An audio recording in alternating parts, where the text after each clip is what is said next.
માતાના અપમાન પર બોલ્યા પ્રધાનમંત્રી મોદી। મારી માતાને અપશબ્દો બોલી અપમાનિત કરાય। મારી માતાએ મને દેશ સેવા માટે પ્રેરણા આપી। બિહારમાં જે થયું તેની કોઈ કલ્પના પણ ન કરી શકે। માતાના અપમાન પર ભાવુક થયા પીએમ મોદી। માનું સ્થાન દેવી દેવતાઓથી ઉપર મનાય છે। માતાની ગરિમા સૌથી ઉપર હોય છે। મારી માતાને રાજનીતિથી કંઈ લેવા દેવા નથી। जनताए गरीब माना दीकराने सत्ता सौंपी। કેટલાક લોકોને લાગે છે કે સત્તા વિરાસતમાં મળી છે। આ યુવરાજ ચાંદીની ચમચી લઈને જન્મ્યા છે।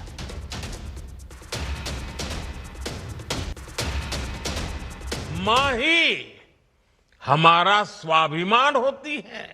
इस समृद्ध परंपरा वाले बिहार में कुछ दिन पहले जो हुआ उसकी मैंने कभी कल्पना तक नहीं की थी। किसी बिहार के मेरे भाई बहन ने कल्पना नहीं की होगी। हिंदुस्तान के किसी व्यक्ति ने कल्पना नहीं की होगी। बिहार में आरजेडी कांग्रेस के मंच से मेरी मां को गालियां दी गई। ये गालियां सिर्फ मेरी मां का अपमान नहीं है, ये देश की मां, बहन, बेटी का अपमान है। मुझे पता है आप सबको भी बिहार की हर मां को, बिहार की हर बेटी को, बिहार के हर भाई को ये देख सुनकर कितना बुरा लगा है। मैं जानता हूं इसकी जितनी पीड़ा मेरे दिल में है उतनी ही तकलीफ मेरे बिहार के लोगों को भी है। महामेळानो आज बीजो दिवस है। मेळाना बीजा दिवसे भक्तों घोड़ापूर यथावत है। प्रथम दिवसे 3 लाख थी वधु भक्तोए दर्शन कर्या। 3,35,000 थी वधु प्रसादना पेकेटनुं वितरण थयुं। ट्रस्टना निःशुल्क भोजनालयमां 45,000 भक्तोए लाभ लीधो। स्वच्छता ए ज सेवानी थीम पर मेळो योजाई रह्यो छे। त्यारे अंबाजी शहेरने सफाई माटे 1500 जेटला सफाई कामदारो मूकवामां आव्या छे। समग्र अंबाजी में खूब उमंग और उल्लास साथे आ मेळानी उजवणी थई रही है। प्रथम दिवस की जो बात करिए तो अंदाजित 3,70,000 जेटला माई भक्तोए मां जगदंबाना चरणों में पोतानुं शीश झुकाव्युं छे। साथोसाथ अंदाजित 3,35,000 जेटला प्रसादना पेकेटनुं वितरण पण करवामां आव्युं छे। 45,000 जेटला माई भक्तोए ट्रस्ट द्वारा जे निःशुल्क भोजन केन्द्रो चलाववामां आवे छे तेनो पण लाभ लीधो छे। आनी जे व्यवस्था सीसीटीवी माध्यम अथवा बॉडी ऑन कैमरा माध्यमथी शरू छे तेथी अमे बहु सारी रीते आ व्यवस्था अने आ बंदोबस्त करी रह्या छे। कोई पण प्रकारना बनाव अत्यार सुधी बनेल नथी, अमारा ध्यान उपर आवेल नथी अने जे प्रकारनो बंदोबस्त छे अमे विश्वास छे कि बहु सारी रीते आ आवनार 7 दिवसना महामेळो। अंबाजी में चालता भादरवी पूनमना मेळानो आज बीजो दिवस है। प्रथम दिवसे मेळा में 3,70,000 थी वधु श्रद्धाळुओए मां अंबाना दर्शन कर्या। बीजा दिवसे मेळा में 5 लाख जेटला श्रद्धाळु दर्शन करे तेवी शक्यता। वहेली सवारथी ज अंबाजी मंदिर में भक्तों की भारे भीड़। आज मेळाना बीजा दिवसे गृह राज्यमंत्री हर्ष संघवी अंबाजी में माना दर्शन करशे। हर्ष संघवी अंबाजी खाते विविध सेवा केम्पोनी तेमज पोलीस कंट्रोल रूमनी पण मुलाकात लेशे। मेळाना प्रथम दिवसे 30 लाख जेटली रकमनी विविध सेंटरो पर थई आवक। मंदिर में मेळाना प्रथम दिवसे 140 उपरांत ध्वजारोहण थयुं छे। अंबाजी खाते भरायेला भादरवी पूनमना मेळा आज बीजो दिवस है। चौक्कसपणे कहीशुं के आज जे अंबाजी खाते मेळो भरायो छे ने मेळामां जे छे ते प्रथम दिवसे छे लगभग 3.5 लाख उपरांत श्रद्धाळुओ मां अंबाना दर्शने पहोंच्या हता अने कही शकाय छे के माताजीना शिखर 150 उपरांत धजाओ जे माताजीना शिखर उपर चढ़ाववामां आवी हती ने आज पण कही शकाय बीजो दिवस छे त्यारे मोटी संख्यामां श्रद्धाळुओने भारे भीड़ उमटी रही छे अने मानवामां आव्युं छे के आज बीजा दिवसे जे छे बीजा दिवसे 5 लाख जेटला श्रद्धाळुओ माताजीना मंदिरे दर्शन करशे तेवी शक्यताओ सेवाई रही छे। संपूर्ण सुरक्षा वच्चे योजायेला आ मेळामां जे छे कहेवाय छे के लगभग 30 લાખ જેટલી આવક જે છે પ્રથમ દિવસે અંબાજી મંદિરને નોંધાવવા પામી હતી અને મોટી સંખ્યામાં જે શ્રદ્ધાળુઓ છે જે મંદિર દ્વારા જે નિઃશુલ્ક ભોજનની વ્યવસ્થા કરવામાં આવી છે તેનો પણ પૂરતો લાભ લઈ રહ્યા છે અને અંબાજી ખાતે આજે પણ જે છે અંબાજીના જે માર્ગો છે બોલ મારી અમે જય અંબેના નાદથી ગુંજી રહ્યા છે અને અંબાજીની ગિરિમાળાઓ જે છે એ મા અંબેના નાદથી ગુંજી રહી છે। ચોક્કસપણે કહીશું કે આ જે મેળો છે 7 દિવસ ચાલનારો છે ત્યારે સમગ્ર મેળા દરમિયાન 35 લાખ જેટલા શ્રદ્ધાળુઓ અંબાજી દર્શને પહોંચે એવું લાગી રહ્યું છે અને ચોક્કસપણે કહીશું કે આજે જે છે રાજ્યના ગૃહમંત્રી શ્રી પણ આજે અંબાજી ખાતે પહોંચે તેવી પણ પૂરી શક્યતાઓ જોવા મળી રહી છે। મહેન્દ્ર અગ્રવાલ, ન્યૂઝ 18 ગુજરાતી, અંબાજી। ભાદરવી પૂનમ નિમિત્તે યાત્રાધામ અંબાજી ખાતે આવતા લાખો શ્રદ્ધાળુઓને રસ્તામાં અનેક પ્રકારના ભોજન, નાસ્તા તેમજ ચા પાણીના સેવા કેમ્પ મળી રહેતા હોય છે, પરંતુ અંબાજી પહોંચતા આવી કોઈ જ સેવા કેમ્પમાં નિઃશુલ્ક ભોજન પ્રસાદીની વ્યવસ્થા નથી હોતી, જેને લઈને પાટણના સિદ્ધહેમ ગ્રુપે અંબાજી ખાતે મેળાના 7 દિવસ બંને ટાઈમ નિઃશુલ્ક ભોજન કેમ્પ શરૂ કર્યો છે। ગુજકોમાસોલના ચેરમેન દિલીપ સંઘાણી, મોગલધામના મહંત તેમજ જિલ્લા કલેક્ટર મિહિર પટેલની ઉપસ્થિતિમાં આ ક્ષેત્રને ખુલ્લું મૂકવામાં આવ્યું। શાળામાં યોજાયેલા શાળાકીય ખેલ મહોત્સવમાં ધારાસભ્ય રેવાબા જાડેજાએ પણ ખેલ મેદાનમાં સ્ફૂર્તિ દાખવી રસ્સા ખેંચી કબડ્ડી રમ્યા હતા। શાળાના વિદ્યાર્થીઓ સાથે રસ્સા ખેંચ તેમજ કોન બેલેન્સ જેવી રમતોમાં સાથે જોડાઈને પોતાના રમતગમત પ્રત્યેનું કૌશલ્ય દાખવ્યું તેમજ પ્રત્યેક વિદ્યાર્થીઓએ જીવનમાં રમતો રમીને પોતાનું સ્વાસ્થ્ય જાળવવા માટેનો વિશેષ સંદેશો આપ્યો। રેવાબાએ વિદ્યાર્થીઓને મોબાઈલ અને વિડીયો ગેમ્સથી દૂર રહીને મેદાનની રમતો તરફ વળવા માટેનો અનુરોધ કર્યો હતો। ઇન્દ્ર ભારતી બાપુનું ચોંકાવનારું નિવેદન। નવરાત્રિમાં વિધર્મીઓના પ્રવેશ પર બોલ્યા મહંત, દાંડિયા ઓછા રમજો પણ બહેન દીકરીઓનું ધ્યાન રાખજો। કેટલાક વિધર્મીઓ દીકરીઓને ફસાવે છે, ચાંદલા કરે છે, હાથમાં ટેટુ કરે છે। મહંતે આ નિવેદન આપ્યું છે। આધાર કાર્ડથી ગ્રાઉન્ડમાં ઘૂસી જાય છે। યુવાનોને ઇન્દ્ર ભારતી બાપુએ કરી વિનંતી, પહેલા દીકરીઓ માટે માથું દેતા હવે ખાલી ધ્યાન રાખજો, જરૂર પડે તો દીકરીઓ માટે માથું દઈ દેજો। રાજકોટમાં ગણપતિ ઉત્સવના કાર્યક્રમમાં ઇન્દ્ર ભારતી બાપુનું નિવેદન। કે નવરાત્રીની અંદર જે આપણી બહેનો દીકરીઓ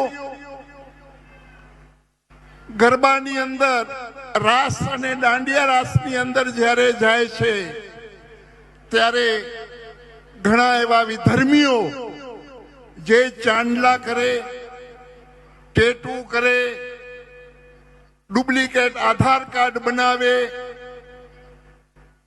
અને આપણી બહેનો દીકરીઓને જે ટાર્ગેટ કરે છે, તો આજે યુવાધન પાસે એક સાધુ તરીકે હું પ્રાર્થના કરું, પ્રભુ પહેલા બહેનો દીકરીઓ માટે માથા દઈ દેતા, હવે ખાલી ધ્યાન તો રાખજો, તમે ખાલી માથા દેવાની જરૂર નથી, દઈ પણ દેવાય તોય વાંધો નહીં, દીકરીની રક્ષા માટે માથું પણ દઈ દેવાય તોય વાંધો નહીં, પણ નવરાત્રીની અંદર ખાસ પ્રભુ જ્યાં જ્યાં પંડાલો હોય ત્યાં અહીંયા જ્યાં તમે મારો અવાજ સાંભળો છો તો એક સાધુ તરીકે, ભગવા ભેખ તરીકે હું તમને પ્રણામ કરીને કહું છું કે દાંડિયા ઓછા રમજો, પણ આપણી બહેનો દીકરીઓ રમતી હોય એ કેમ સલામત રહીએ એવું ધ્યાન રાખજો। નવરાત્રી પહેલા હિન્દુ સંગઠનો મેદાને છે। નવરાત્રીને લઈને ભગવા સેનાનું કડક સૂચન છે।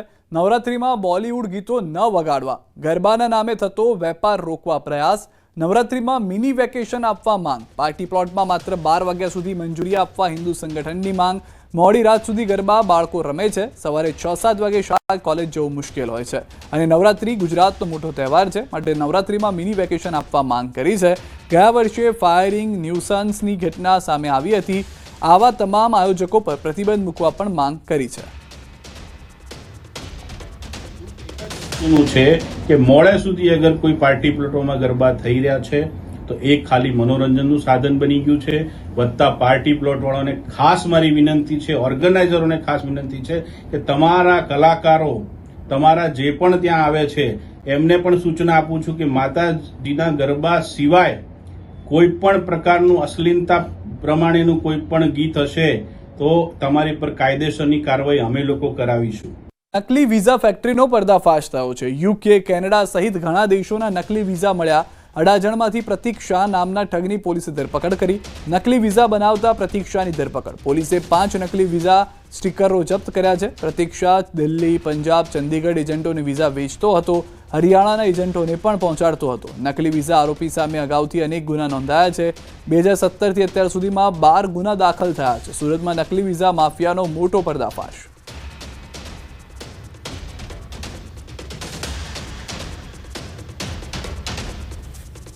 કોઈ પણ વ્યક્તિને વિઝા જોઈતા હોય, કોઈ પણ દેશના જે દેશની અંદર ઝડપથી વિઝા ન મળતા હોય અને ખૂબ જ અઘરું પડતું હોય એવા દેશો, યુરોપિયન કન્ટ્રીઝના ખાસ કરીને દેશો છે, એના વિઝા આ લોકો ડુપ્લિકેટ બનાવીને આપતા હતા. ત્યારબાદ જ્યારે વ્યક્તિ ટ્રાવેલ કરે ત્યારબાદ તે જે તે દેશની અંદર જાય તો પકડાઈ જાય. એ રીતે એક તો ચીટિંગ કરતા હતા. કોટની સમાચાર. માતા પિતા માટે ચેતવણી રૂપ ઘટના. 4 વર્ષનું બાળક પાણીના ટાંકામાં પડી જતા મોત. યુનિવર્સિટી પોલીસ સ્ટેશન વિસ્તારની ઘટના. રમતા રમતા બાળક પાણીના ટાંકામાં પડી જતા મોત. પરિવારને એમ કે પોતાનું બાળક સંબંધીને ત્યાં હશે, પણ ત્યાં તપાસ કરતા બાળક ન મળ્યો. બાદમાં ત્યાં રહેલા પાણીના ટાંકામાં તપાસ કરતા બાળક મળી આવ્યો. સારવાર અર્થે હોસ્પિટલ ખસેડાયો, પણ જ્યાં હાજર તબીબે મૃત જાહેર કર્યો. રિક્ષા ચલાવી પરિવારનું ગુજરાન ચલાવનાર પરિવારના 4 વર્ષના બાળકના મોતથી પરિવારમાં ભારે શોકની લાગણી છે. તો મારા ઘરના એમ કે ઉપર હશે, એમ તૈયાર થયો તો દેખાડવા ગયો હશે એમ. તો પછી ઉપર લોકોને જાણ કરી તો ઉપરવાળા લોકો એમ કે ના અહીંયા નથી આવ્યો એમ. તમે આજુબાજુમાં બધે શોધખોળ કરીને આજુબાજુવાળા બધા બહાર નીકળ્યા અને બધા એને ગોતવા માંડ્યા. એટલે મિનિમમ અડધી કલાક જેવું થયું ગોતવામાં. અને પછી મારા બાપાને જાણ કરી, મારા બાપા ઘરે આવ્યા. પછી એને ટાંકામાં જોયું તો આવી રીતે બનાવ બનેલો હતો ટાંકા અંદર. નગરપાલિકા મહાનગરપાલિકા બન્યા બાદ લોલમ લોલચ જોવા મળી રહી છે. 8 મહિના પૂર્વે જ પોરબંદર મહાનગરપાલિકા બની છે, પરંતુ અહીં સુવિધાઓ વધ્યા પહેલા હાઉસ ટેક્સ ડબલ કરાયા છે, જેને લઈને શહેરીજનોમાં રોષ ભભૂકી ઉઠ્યો.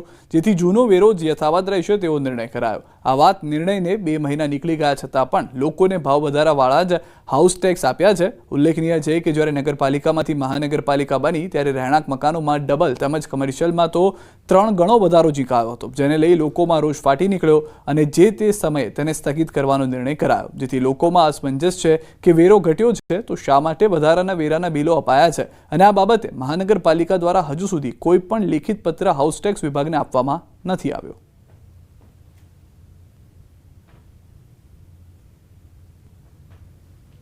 પ્રેસ કોન્ફરન્સમાં જાહેરાત કરી કે ભાઈ પબ્લિકને કીધું કે પૈસા નથી તો તમે ખાસ વેરા ભરી દો, અમે તમને નવા બિલમાં મુજરે પરત કરીશું. ને અમારે હજી દરખાસ્ત સરકારશ્રીમાં મૂકવાની છે, તો 2 મહિના સુધી તમે દરખાસ્ત મૂકવા માટે તમારી પાસે ટાઈમ નહોતો. તમે શું કરતા હતા? ઊંઘતા હતા? કરવેરાનો રિસીપ્ટ લેવા આવ્યો હતો તો એ લોકોએ મને રિસીપ્ટ આપી છે. હવે જૂના વેરા કરતા 3.5 ગણો વેરો વધારે છે. જે સફાઈ વેરો 150 આવતો એ અત્યારે 500 કરી દીધો છે. પ્લસ એ ઉપરાંત 290 રૂપિયા બીજા પણ અલગથી વેરો લે છે. હવે ક્યાં 1100 ને 2000 રૂપિયા વેરો, અત્યારે 4100 રૂપિયાની મને એ લોકો રિસીપ્ટ આપે છે. જે અમારે સરકારશ્રીમાં દરખાસ્ત કરવાની થાય છે એ નિયમો બનાવી અને સરકારશ્રીમાં દરખાસ્ત કરવાની થાય છે. લગભગ દરખાસ્ત તૈયાર છે ને 1-2 દિવસમાં સરકારશ્રીમાં એ સાદર કરવામાં આવશે. મારી શહેરના નાગરિકોને વિનંતી છે કે અત્યારે 30 સપ્ટેમ્બર સુધી જે વેરા ભરવામાં આવે તો જે રિબેટનો લાભ છે એના માટે આપના દ્વારા વેરા ભરવામાં આવે. મહાનગરપાલિકા બન્યા પછી વેરા વધારવામાં આવ્યા છે અને એ બાબતે અમે બધા તંત્ર સાથે પણ ચર્ચા કરી છે આ બાબતે. અને નગરપાલિકાનો જે વેરા વધારવાનો કાનૂન છે અલગ છે અને મહાનગરપાલિકાના અંદર જે વેરા વધારવાનો કાનૂન છે અલગ છે. એ નવા કાનૂન પ્રમાણે એને આ વેરા વધારેલા. સમાચાર. પીએચડીમાં ફી વધારા મુદ્દે વિરોધ. NSUIએ ફી વધારા મુદ્દે કર્યો છે વિરોધ. પીએચડીમાં 57% ફી વધારો થયો હોવાનો આક્ષેપ છે. પીએચડીની 7,900થી વધારીને 12,400 કરાઈ ફી. નહીં ઘટે તો ઉગ્ર આંદોલનની ચીમકી પણ ઉચ્ચારવામાં આવી છે. તો ફીને ઘટાડો કરવામાં આવે તે માટેની રજૂઆત કરવામાં આવી છે, કારણ કે અંદાજિત 30થી 40% વધારો થયો હોવાનો દાવો વિદ્યાર્થીઓ દ્વારા કરવામાં આવી રહ્યો છે. પીએચડીની અંદર 5400 રૂપિયા ફી વધારો કરવામાં આવ્યો છે, જે 57% એટલે કે 7,900 હતી એની જગ્યાએ 12,400 ફી કરવામાં આવી છે. જે વિદ્યાર્થીઓને લૂંટવા માટે, જે પોતાના મળતા અધિકારીઓની જે પગાર નથી નીકળતો પગાર વિદ્યાર્થીઓની ફીમાંથી નીકળવાનું કંઈક કાવતરું હોય તેવી રીતે દેખાઈ રહ્યું છે. સાગર જિલ્લાના ખાનપુર ગામથી કરંટા ગામ સુધી રહેલા ખેતરો બેટમાં ફેરવાયા છે. છેલ્લા 10 દિવસથી ખેતરોમાં ઘૂંટણસમાં પાણી રહેતા પાક નષ્ટ થવાના આરે આવી પહોંચ્યો છે। ત્યારે દર ચોમાસાની સિઝનમાં ખેતરોમાં રહેલો પાક નષ્ટ થતાં ખેડૂતોની હાલત કફોડી બની છે। ખાનપુરથી લઈને કરંટા ગામ સુધીમાં આવેલ 1500 એકરમાં રહેલ ઊભો પાક નિષ્ફળ જવાને આરે આવી રહ્યો છે, જેના કારણે પાણીની તાત્કાલિક નિકાલ કરવામાં આવે તેવી માંગ ખેડૂતો કરી રહ્યા છે। પરિસ્થિતિ એવી છે ભૌગોલિક કે આગળ 700-800 એકર જમીન પાણી એક જગ્યાએ ભેગું થઈ અને અમારે એક જ જગ્યાએ નિકાલ હોવાથી અમારે આ પાણી અહીંયા આગળ બી બીજા 2 તળાવ છે અને આ બધું પાણીનો સ્ટોક અમારા અહીંયા જે આ ખેતરમાં જે ડાંગર રોપી છે તે જગ્યાએ અત્યારે થાય છે। અને લગભગ ગઈ સાલ બી અમે કલેક્ટર સાહેબને બોલાયા હતા, પણ તંત્રએ કઈ એક્શન આગળ લીધી નહીં। એ લોકોએ પૂર્યા ગઈ સાલ લોકો આવેલા, કલેક્ટર ને ટીડીઓ ને બધા આવેલા, તો એ લોકોએ રજૂઆત કરેલી કે ભાઈ અમે આવતી સાલ તમને ગરનાળું નથી ખ્યાલ્યું, તો કોઈ ગરનાળાનો અમારા સરપંચ કોઈ અમારા સામું જોતો નથી। ખાનપુર ને કરંટાની થઈને ખાનપુરમાં પાણી ભરાઈ જાય છે, અમારા ઘૂંટણ ભરો પાણી છે, માથા ભરો પાણી છે, નીકળવાનો રસ્તો બંધ થઈ જાય છે, અમારું ખેતી બુડી જાય છે। દર સાલ આ પ્રોબ્લેમ થાય છે।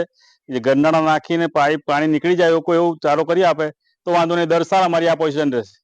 સરકારના ખંભાળિયામાં રખડતા ઢોરનો ત્રાસ યથાવત છે। જોધપુર ગેટ પાસે એક સાથે 3 આંખલા બાખડ્યા હતા। આંખલા યુદ્ધના કારણે લોકોમાં ભયનો માહોલ છે। આંખલાની અડફેટે આવતા એક વૃદ્ધ ઘાયલ થયા। ખંભાળિયામાં આંખલાઓના આતંકના કારણે અકસ્માતના ભોગ બનતા નિર્દોષ લોકો જોવા મળ્યા। અવારનવાર અનેક બનાવો છતાં તંત્ર ઊંઘમાં છે। હું જોધપુર નાકાથી નમાજ પડીને ઘરે જતો હતો, એ દરમિયાન સાયકલ લઈને અને પાડાએ મને મારી ખૂટિયાએ સમજ્યા, એટલે હાથમાં લાગ્યું છે, પગમાં લાગ્યું છે। અમદાવાદના શેલામાં કોન્ટ્રાક્ટરને ઢોર માર માર્યા હોવાની ઘટના જોવા મળી છે। છેલ્લા 25 વર્ષથી અલગ અલગ સાઇટ પર કોન્ટ્રાક્ટ રાખીને કોન્ટ્રાક્ટર તરીકે કામ કરતા મુકેશ પરમારને બિલ્ડરના માણસોએ ઢોર માર માર્યો। કોન્ટ્રાક્ટના જણાવ્યા અનુસાર વિશ્વનાથ બિલ્ડર્સની સારથ્ય વેસ્ટ નામની ફ્લોરિંગની સાઇટ કામ ચાલતું હતું। આ કોન્ટ્રાક્ટ માટે લેવાના નીકળતા રૂપિયાની વારંવાર માંગણી કરી હોવા છતાં બિલ્ડર દ્વારા તેની ચૂકવણી નહોતી કરાઈ, જેથી કોન્ટ્રાક્ટરે કામ અટકાવી દીધું। સમજાવટ બાદ ફરી કામ શરૂ થાય તે પહેલા જ તે સાઇટ પર પહોંચ્યા ત્યારે બિલ્ડરના માણસો દ્વારા તેમને લાકડી તેમજ ગરદાપાટુનો માર મારવામાં આવ્યો, જે બાબતે પોલીસ સ્ટેશનમાં ફરિયાદ નોંધાતા પોલીસે 4 આરોપીની ધરપકડ કરી છે। આ મામલે વધુ તપાસ હાથ ધરી છે।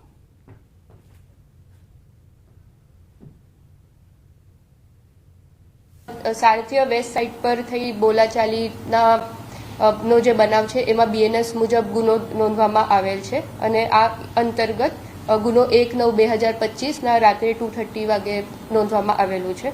જે આરોપીઓની પૂછપરછ જે થયેલી હતી એમાં જાણવામાં આવેલું હતું કે જે 4 આરોપી છે પકડાયેલા અને ફરિયાદી એ બંને વચ્ચે અંદરો અંદર રૂમમાં રહેવા બાબતે ઝઘડો થયેલું એ હકીકત સામે આવેલી છે। અને એકદમથી માણસો બધા આવીને અને 15-20 માણસો હતા, તો બીજા માણસોને ખબર પડી ગઈ હશે કે ભાઈ મુકેશભાઈને મારવા આવે છે, તો એમને દરવાજો બંધ કરી દીધો, પણ તોડીને અંદર ઘૂસીને મને એમને બહુ માર માર્યો અને મારતા મારતા એવું કહેતા હતા કે ભાઈ અમને ઉપરથી ઓર્ડર આપ્યો છે કે તમને મારી જ નાખવા છે। કે કારણ શું એનું કારણ એના પાછળનું હવે મારે એમની પાસેથી પૈસાની હું માંગણી કરું છું એટલે એમને નથી સારું લાગતું એવું મને લાગે છે।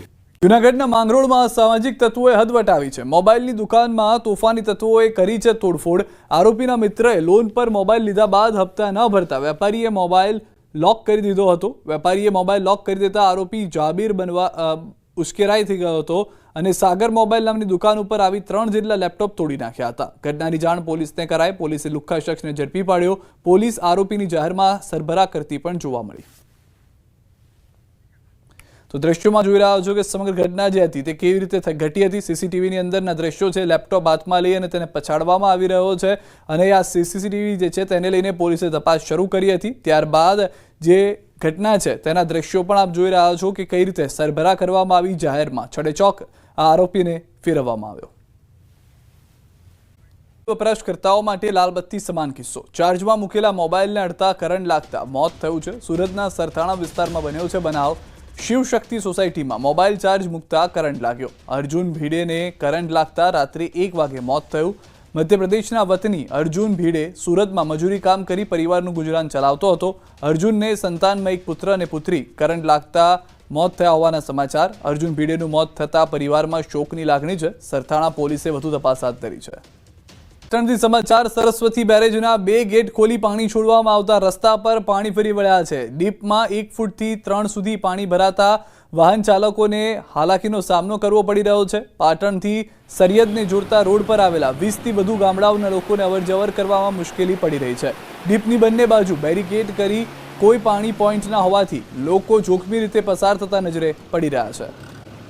વિદ્યાર્થીઓ જીવના જોખમે પાણીમાંથી પસાર થવા મજબૂર બન્યા છે. વિદ્યાર્થીઓ શાળાએ અને ઘરે જવા માટે નદીના પાણીમાંથી પસાર થઈ રહ્યા હોય એવા દ્રશ્યો જોવા મળ્યા. જાલોદ તાલુકાના વાંકોલ ગામના ખારા પાણી ફળિયાના બાળકો જોખમી રીતે નદી પાર કરવા મજબૂર બન્યા. વર્ષોથી પુલના અભાવે ચોમાસા દરમિયાન બાળકોની આવી હાલત થાય છે. ડુંગરી ગામે હાઈસ્કૂલમાં અભ્યાસ અર્થે ગાંગી કોતર પાર કરી બાળકો જતા દેખાઈ રહ્યા છે. વાલીઓ અને બાળકો તંત્ર પાસે પુલ અને રસ્તાની માંગ કરી રહ્યા છે. ગરાડુ કાકરધરા ગામે રસ્તાના અભાવે વિદ્યાર્થીઓને શાળામાં જવામાં ભારે હાલાકીનો સામનો કરવો પડી રહ્યો છે. શાળા સુધી જવાના મુખ્ય રસ્તા પર 1 કિલોમીટર સુધી ગંદકીનું સામ્રાજ્ય છે, જેના કારણે સ્થાનિકો અને વિદ્યાર્થીઓને અવરજવર કરવામાં મુશ્કેલી પડી રહી છે. સ્થાનિકોનું કહેવું છે કે રોડ બનાવવા માટે વારંવાર રજૂઆત કરવામાં આવી છે, પણ તંત્રના કોઈ અધિકારી સાંભળતા નથી. વારંવાર કહેવા છતાં કોઈ રોડની ઇન્કવાયરી કરતા નહીં અને અમારે સ્કૂલે આવવામાં છોકરાને બહુ તકલીફ પડે છે. રોડની બહુ મગજમારી છે. છોકરાઓ નીચે પડતા જાય છે અને બાઇક કોઈ આવતી જતી છે નથી. પછી દરરોજના 2 વર્ષથી અમારો રોડ કોઈ બનતો નથી. સમાચાર રીલ્સ માટે જીવ જોખમમાં મુકતા દ્રશ્યો જોવા મળ્યા છે. કાળી ડેમના પ્રવાહમાં યુવાનો રીલ્સ બનાવી રહ્યા છે. ધસમસતા પ્રવાહ વચ્ચે યુવાનો કેમેરામાં કેદ થયા. ઘટનામાં તંત્રની પણ બેદરકારી સામે આવી.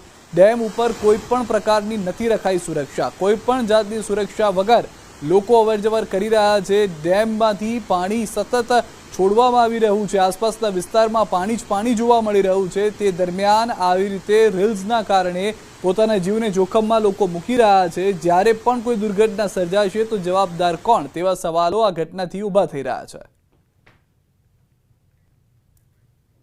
માં વધુ એક બ્રિજ ધરાશાયી થયો છે. ક્વાંટ તાલુકાના પાનવડ ગામ પાસે પુલનો ભાગ તૂટ્યો છે. વર્ષો જૂના નાના પુલની એક સાઈડનો ભાગ ધરાશાયી થયો. પોલીસે બેરિકેડ મૂકી તૂટેલા ભાગને કોર્ડન કર્યો. છોટાઉદેપુર જિલ્લામાં પુલ તૂટવાનો સિલસિલો જે છે તે યથાવત જોવા મળી રહ્યો છે. તો દ્રશ્યોમાં પણ સ્પષ્ટ જોવા મળી રહ્યું છે કે કેટલી ખરાબ પરિસ્થિતિ આ પુલની થઈ હશે. સ્વાભાવિક રીતે જ જ્યારે રજૂઆત કરવામાં આવી ત્યારે તંત્ર તરફથી કોઈ પણ રજૂઆત કાને ધરવામાં ન આવી, જેના કારણે આ પરિસ્થિતિનું નિર્માણ થયું હોવાનો સ્થાનિકોનો દાવો છે. એ વરસાદી સિસ્ટમ ફરી ગુજરાતને કરશે તરબોળ. આવતીકાલથી ગુજરાતમાં વરસાદની તીવ્રતા વધશે.